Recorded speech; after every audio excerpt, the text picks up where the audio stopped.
PV Narasimharao ఆయన ముఖ్యమంత్రిగా ఉన్నప్పుడు అప్పుడు ఒక ప్రాబ్లం వచ్చింది. ముల్కీ రూల్ అంటే ఏంటి?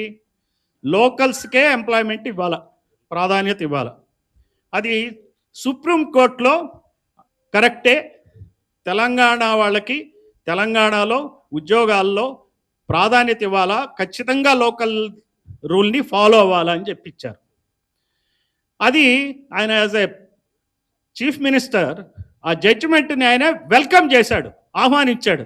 Yes right, judgement correct judgement ఇచ్చింది. ఇవ్వంగానే పెద్ద ఎత్తున గొడవలు వచ్చి జయాంధ్ర ఉద్యమం వచ్చి ఫైనల్గా ఏం చేశారంటే పివి నరసింహరావుని గద్దె దించే వరకు ఊరుకోలే.